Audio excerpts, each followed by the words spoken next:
am here with Will Hunt today. Will has recorded albums with Tommy Lee, Black Label Society, Michael Sweet, Evanescence, of course, who he's been with for the past 15 something years now.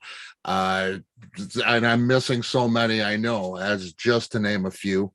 He has been the go-to live drummer for so many bands: Slaughter, Motley Crue, Stained, just the list goes on and on. Will's going to talk to us a little bit about that, and he's here to talk to us today about a brand new project called Tempest, which has recently released 2 videos for 2 singles, Tool's Sober and Slipknot's Dead Memories. Now, those are both covers. First, let me thank you, Will. Thanks for the time. It is an absolute honor to have you here. My pleasure, man. My pleasure. Thanks for having me. Absolutely. 2 covers. Yeah. Tool's Sober, great covers too. Thank you. Fantastic songs, and they're well done. Thank you. Yeah, we had a good time doing it. Yeah, it's really cool. I want to talk to you about how the band got together, because I think it's really interesting with Ron Poison, of course, a singer. But will we see anything other than covers? Are you guys writing original material? So we actually spoke about that the other day.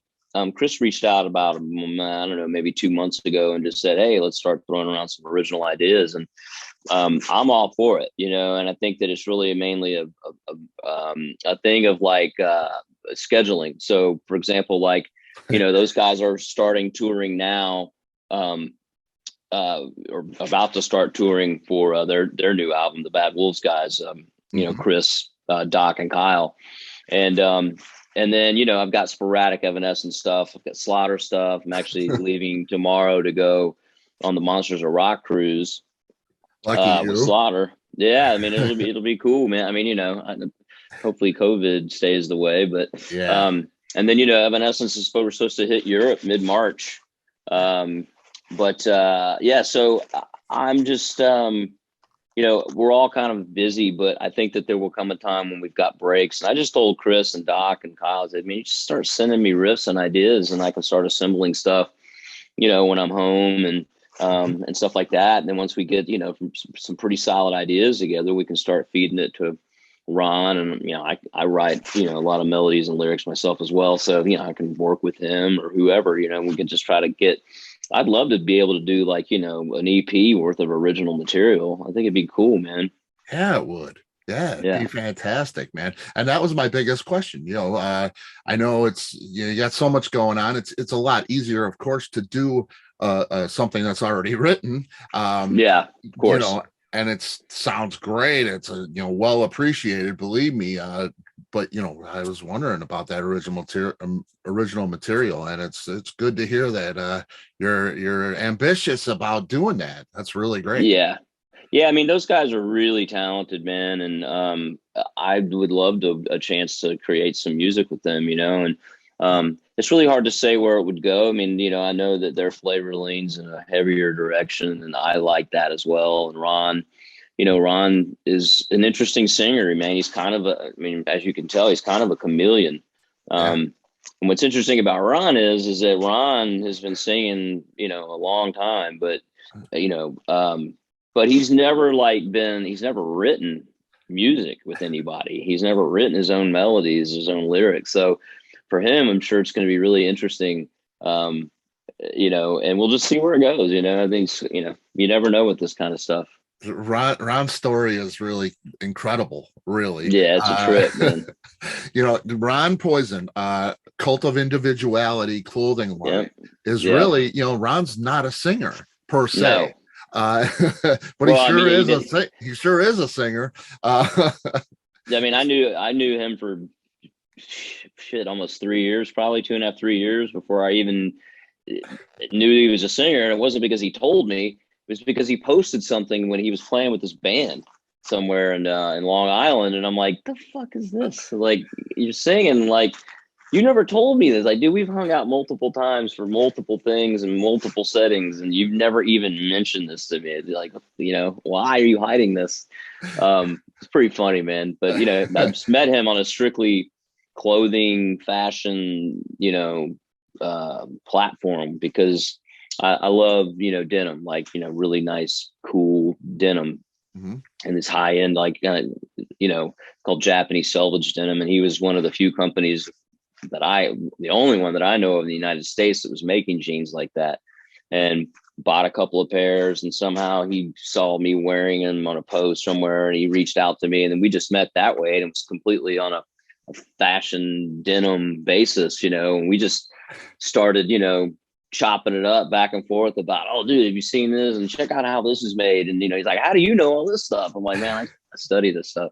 But so we're really good friends, man. We became great friends through that. And then I found out that he sang, and then the lockdown happened. And it was just like, well, let's, I'm looking to do things. I don't have anything to do. Let's make some music. And that's really the essence of where it all started. It's pretty cool. I mean, it's really amazing, man. And I always see in that cult shirt, that Cult of Individuality shirt, man, and that logo on there. And it's really cool that there's an outlet for him to promote his great clothing line too. As well as do music with you. So that's really, really cool. I noticed Dead Memories. The first thing I thought of was Crossfade. That's the first song on We All Bleed. And I connected you to that, and I saw that it was not that song. How did that ring any bells with you when how'd you decide on doing Slipknot's Dead Memories? It didn't ring any bells to me until you just said it. So that's really, wow. Yeah, it's a trip. I didn't even think of that. So wow. That's a totally new revelation. Well, Dead Memories came about because we were just talking about, okay, what kind of covers, once we figured out who was doing it with us, like, okay, well, what can we do? And he mentioned Sober. And that's something that he sang in bands for a long time. As you can, I mean, he fucking nails it, Yeah, I mean, that one he did it in his sleep. Yeah, I didn't even ask you. I wasn't even going to ask you about that because that's just such a great fit. It's obvious that you had to do that one. Yeah, he nailed it, And then Dead Memories came about. We were throwing around a couple of ideas, and that was something that Ron had mentioned doing. Like, why don't we do that one? I'm like, you think, man? And I listened to it. I was like, man, the drum parts are killer. That's a really good Joey Jordison song. Because he was such a unique player, and somebody that I really, really loved his style. And about 2 weeks later, he passed, and I was like, okay, this is the obvious choice. This would be nice to do, just somewhat in tribute to Joey. And that's really, how that one came about. Very cool. Very cool. Now, I mean, I hear your name and I think you're one of these guys that's just, you get plugged into these things, into these different bands, and it's just, no matter what the style, I mean, you're just there. Just genius work you do, really. Thank you, man. I mean, for that, I know how difficult that is to just jump in and do these things and do these gigs last minute. But you're fixed with Evanescence. It's been 15 years, and I still kind of think of you as that, a temporary kind of thing. But it isn't, is it? I know not at all. Okay, the first 3 years you were doing the tours and things like that, and then you started recording. Now you're full on Evanescence drummer. Well, I mean, the way that came about was I was playing with Vince Neil, and she called, or her former manager through a producer guy, this guy David Bendith that I work with sometimes. He gave my number to her former manager and reached out to me and said, hey, would you be interested in doing this? And at the time I was playing with Vince Neil and also working on the new Dark New Day album. And so she called me, and it was like literally the day before her wedding, she was getting married. I'm like, wow. Thinking, and she's in the middle of a touring cycle as well. I was like, man, don't you need to get married? Are you being married now? And she was like, look, real quickly, this is what's going on. I need a drummer. I need a guitar player to finish this tour. And she's like, I got about 6 or 7 months left of this cycle, and then I may never do this again. She said that. She was flat out honest as she could be. And of course, I didn't know the what's and whys of all that, but I knew some history about it. And she had to let go of the former drummer and the former guitar player. There must have been something that happened, right? So when Troy and I came in at the same time, and Troy and I were in Dark New Day together, Right. And we've known each other since we were 17. And so we came in, and our whole thing was like, well, she said she may never do this again, but maybe our job here is to show her a better time, show her that, it doesn't have to be like that. And, we did our part, but, by and large, I think, there were a lot of things going on without getting into it. And she disappeared for 5 years. Yeah. And in that amount of time, so for me, it really was just 7 months, and that was it. And then I didn't think I'd ever hear from her again, quite honestly. And in that period of time, I did Static X and did the Black Label thing for, and the weird thing about the Black Label thing is that at that point I had heard from her that we're going to make another record. And again, without getting too long winded into it, we ended up making a record. It took a minute to get there, but we made it. And so it was like literally 5 years, almost 6 years from the last show that we played to when we finished that record.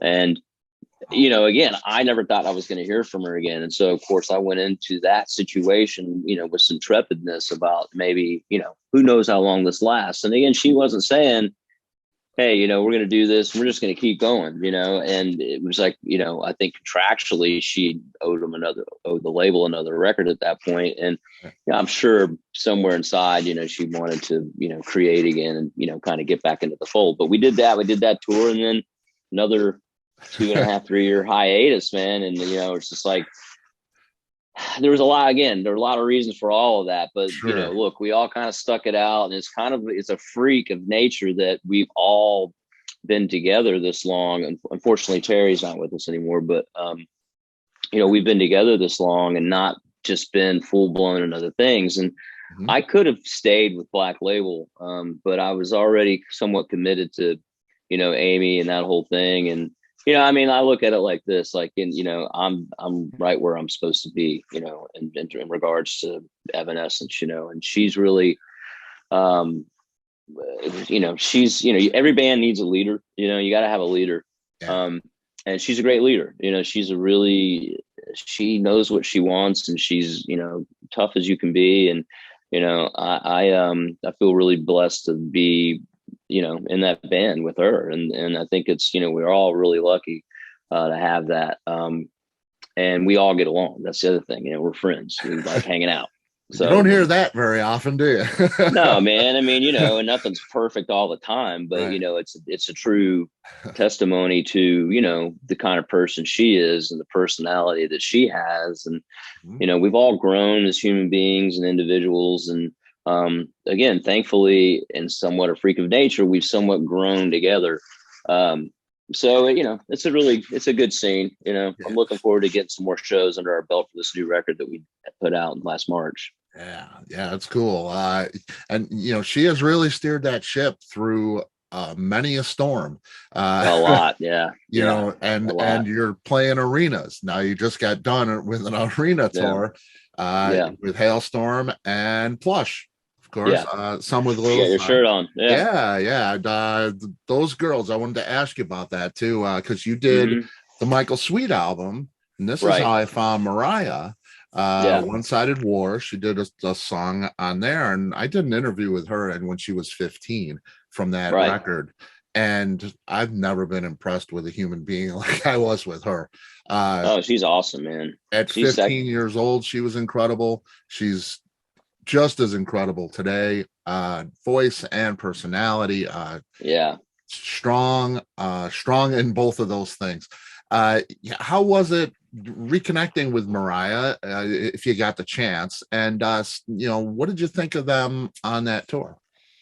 Well, I'd never actually met her before. I knew of her because I did the Michael Sweet album, and Michael, when I think she had actually I came in and did drums. It's a weird way how that record was put together, but she had already sang her part, and I had heard it because, as I was tracking, I was like, man, it's incredible. What a great singer. And he's like, yeah, she's only 15 or whatever she was at the time. Like, man, she's something special, man.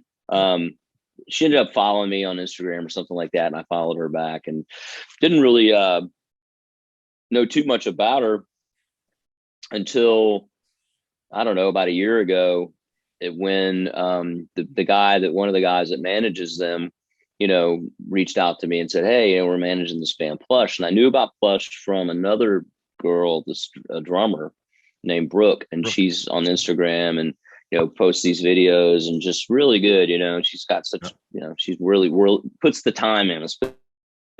And I found out, they were in a band together, and I found out through that. And then this guy, Tim King from Soil and also Pavement Records, he and his partner were managing them, and he sent me this stuff. I'm like, man, this is freaking awesome. It's so good, man. Great songwriting. And of course, Mariah just singing her butt off, and just, all of them were just playing at the top of their game. And so I said, I'm going to send this to Amy, because, at that point we were going to be touring in the States. So, we knew it was coming up, and, I know Amy's all about, female, empowerment. And, if females have what, great material, she's all about, helping.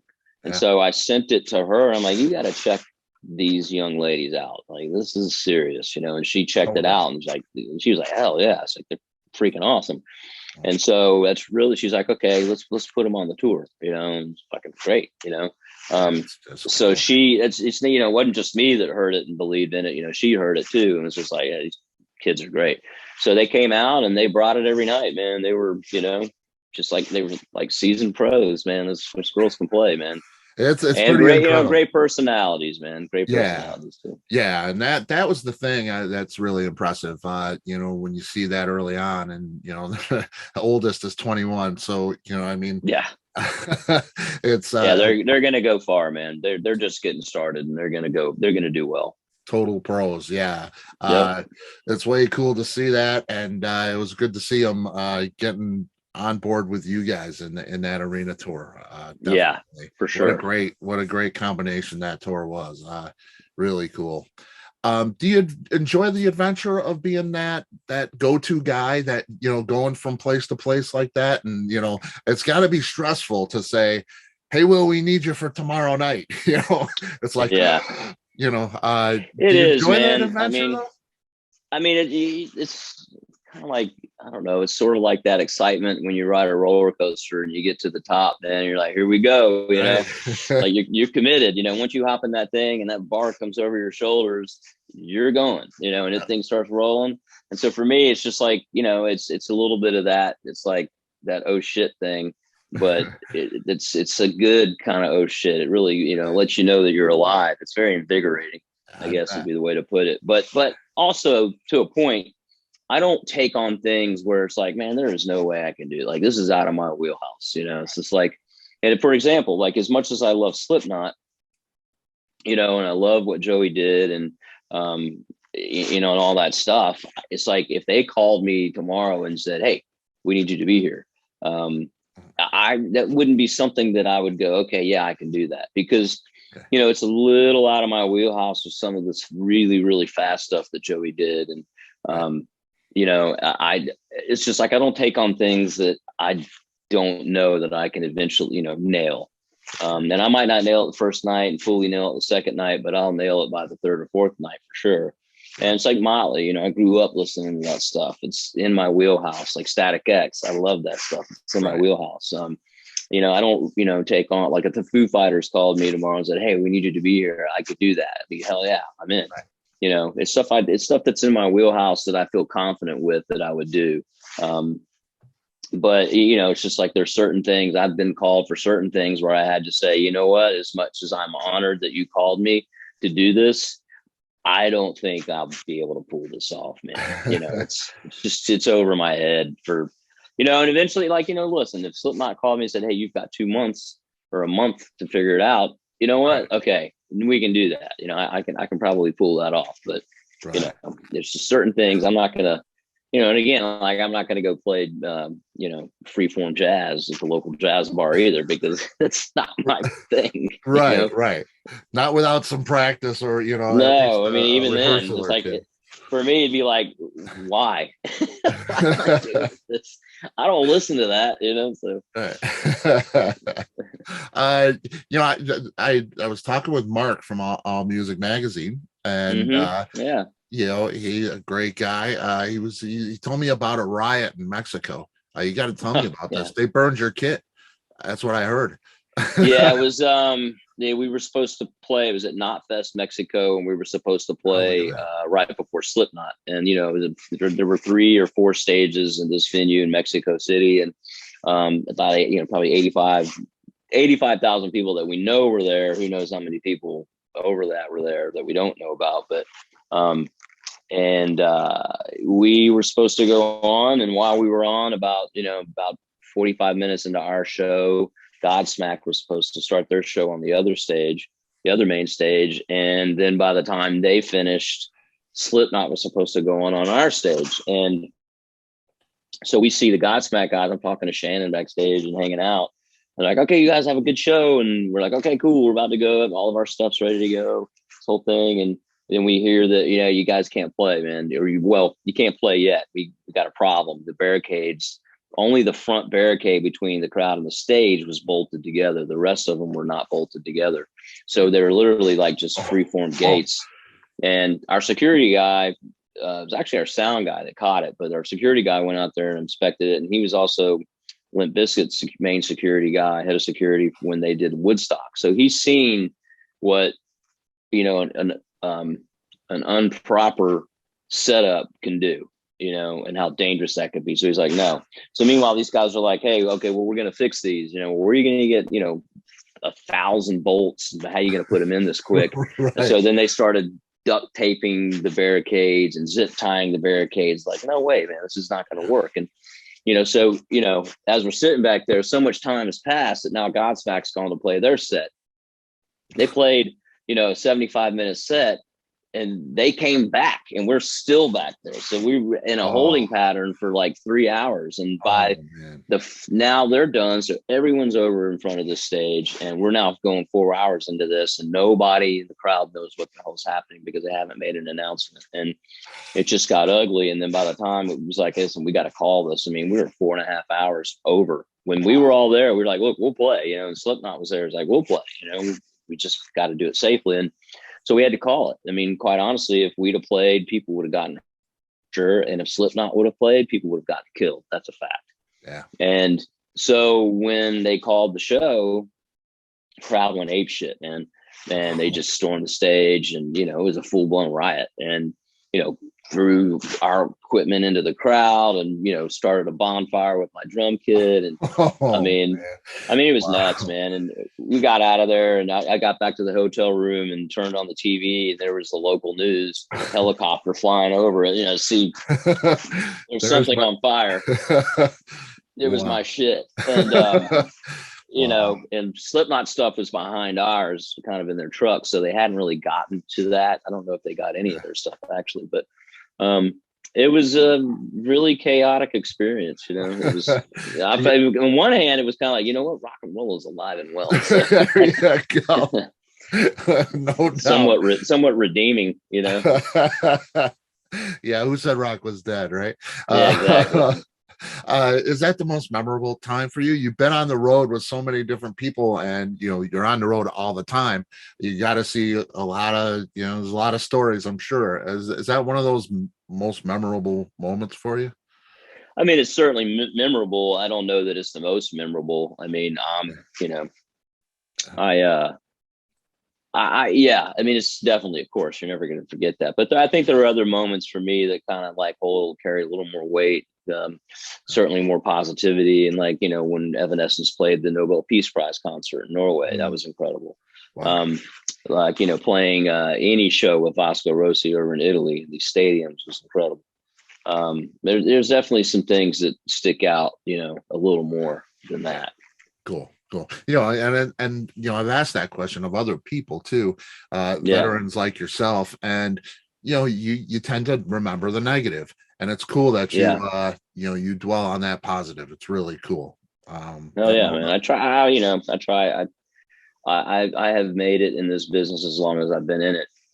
Partially because I really do try to look at the positive side of things as much as possible, because it's really easy to get sucked into the negativity vortex, and I'm just not that guy. Yeah, that's cool. That's cool. You got anything on the top of the bucket list? Anything that you've always wanted to do, or anybody that you've always wanted to play with? To hope your phone rings. God, man. Well, it's funny, man. Like, I would love to play, and of course this is not going to happen, but would love to play with Kiss. I would love to play with Alice Cooper. I mean, yeah, stuff like that would be freaking incredible, man. It's like, and you never say never, I was gonna say, is Kiss ever gonna die? Come on, no way. AC/DC, I'd love to rock that gig, man. That'd be fun. How cool. Yeah. And Yeah. you're the guy, if anybody gets Give me a a call. phone call, if anybody waiting gets on a waiting call, on Led Zeppelin. yeah. How about it? I think Jason might have that one locked up though. Pretty sure he does. Yeah, pretty sure. And rightfully so. Yes, and rightfully so. Yeah, if you a lot of people don't know your name. You've done these millions of gigs and all these high profile stuff and arenas to theaters. Did you ever wish for more Tommy Lee kind of fame, where everybody knows him, or is it nice to go get a loaf of bread and not be noticed? I don't know, man. I think that that's changing even more so now than ever. Just with there's people that are famous in my mind that are famous for nothing. These are people that are on YouTube stars and people that are on TikTok and they just make goofy videos. And I guess there's some talent that lies in there somewhere, but it's just not for me. And I think that what it is like, it's hard to say. Like if Motley Crue were a new band today, they were coming out now. What would that be like? I mean, how would they be viewed? Would they be that recognizable? And Tommy's an interesting case study because when I was on tour with him, we'd go into a Walmart in the middle of nowhere at 2:00 in the morning, and people are like, "Oh my God, that's Tommy Lee!" You know what I mean? That's what I mean. That tells you something. It's like he transcended. Doesn't matter what kind of music you're into. He became a bigger star outside of Motley Crue for things that weren't music related. Yes. And not by design. That's not what he wanted. I mean, a lot of people, of course, anybody listening to rock and roll knew who Tommy Lee was, but then there were outside of that, once those other things happened, he became this other, just massive star. And, I think the last time that the world ever saw a drummer with that kind of star power was Keith Moon, and he had that kind of star power. But I don't know that for me, I mean, I don't know, maybe when I was younger, I wished that, but you wish stuff like that without knowing what comes along with it. And there is some value in some anonymity, but I don't know, man. I mean, I don't measure success in how popular my name is with people. I measure it in like, my happiness and, I'm able to, support myself doing what I love. So I think that's how I measure success, Yeah. That's great to hear, man. And, I hope you're happy. I'll leave you with one more. There's a headline in tomorrow's paper with your name in it. What would you like it to say? Oh God, man. Will Hunt wins $10 billion and in the process ends world hunger. Oh man, that's there sweet. We go. That would be a great one for sure. Yeah, that would be a great now, of course, I'm gonna put one of my other projects on stage somewhere, massive stage with that $10 billion, but we'll solve world hunger with some of that too. That's right. No doubt. Hey man, I think you're coming out my way with Slaughter probably to the Arcata Theater, which everybody loves the Arcata Theater, right? Yeah, for sure. Absolutely, man. Yeah. So I hope we can connect and make that'd be great. Yeah, that'd be cool. Yeah, let me know, man. You got my info. Very cool. Well, thanks so much, man. Thanks for your My time. pleasure, It's an man. absolute honor Sorry to it have took you. a minute to do it, man. Sorry it took a minute, but No problem, man. I I know how appreciate your busy, patience. man. I know how busy you are, and to have you here for this amount of time, I so appreciate you. It's an honor, man. Thank you. My pleasure, bro. All right, All be right. good. All right, see you, Take bro. care. Safe Bye. travels to you. Bye.